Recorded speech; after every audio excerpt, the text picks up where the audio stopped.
well wherever you are in the world. In today's tutorial, I'm going to go over what's called an 8-petal flower, and it looks like this.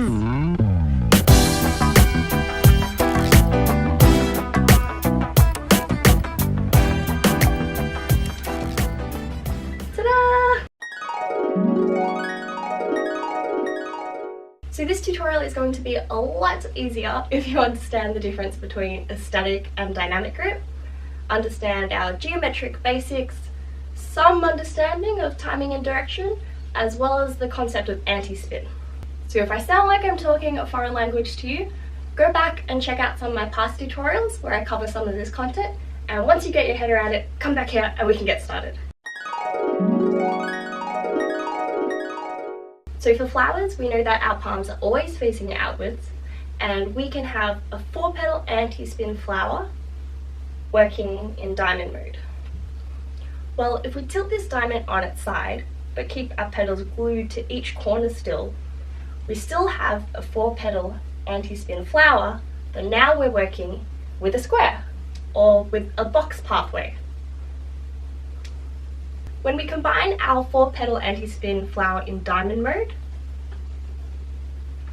with our 4-petal anti-spin flower in box mode,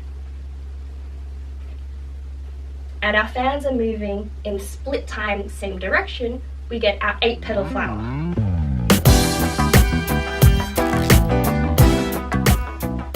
So in this tapestry, you can see how 8 of our fans make a full circle.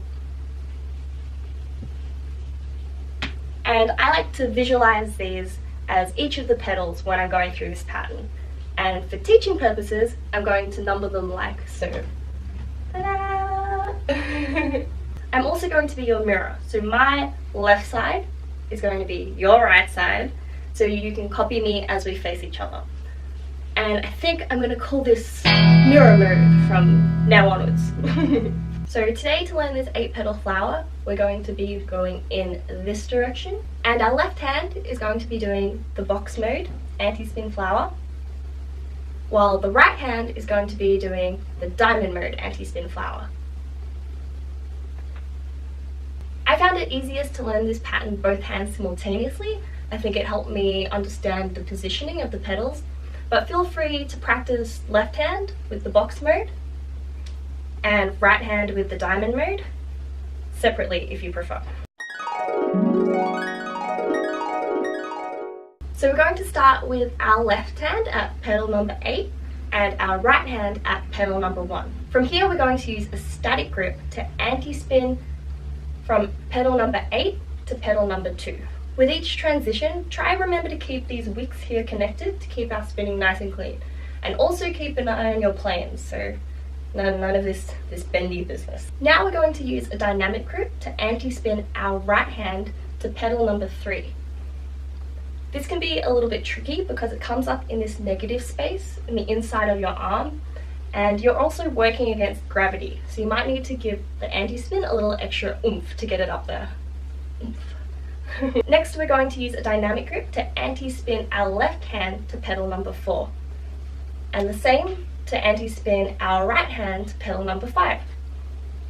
Now, to move our left hand to the next petal of our pattern, we're going to use a dynamic grip to anti-spin through the negative space of our arm, just like we did earlier. This can be a little bit tricky and it's kind of scary because it's coming to your face, but you can do it. From here we're going to anti-spin with a dynamic grip to petal number 7, and to get our left hand to petal number 8 we're going to use a dynamic anti-spin once more, but again on the negative space on the inside of our arm. And to finish the flower we're going to use a static grip and simply place back at petal number 1. Whew, that can be a lot to take in, but let's recap. Petal number 8, petal number 1. Place on the inside. Anti-spin, anti-spin on the inside. Anti-spin on the inside. Place, place on the inside.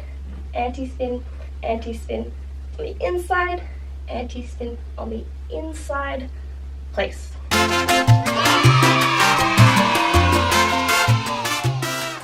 So well done guys, you've made it to the end.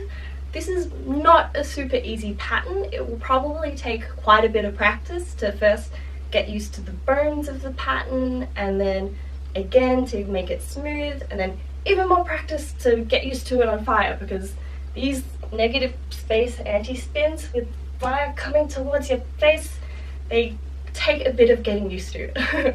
But you can totally do it. And that's our 8-petal anti-spin flower.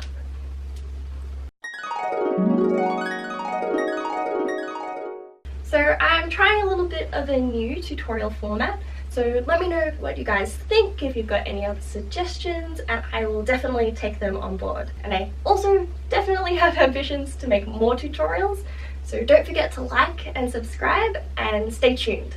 Oh, and if you're interested, I am offering Skype lessons as well, so feel free to email me and get in touch if that's something you'd be into. You guys did super well today, so keep practicing and I'll see you next time.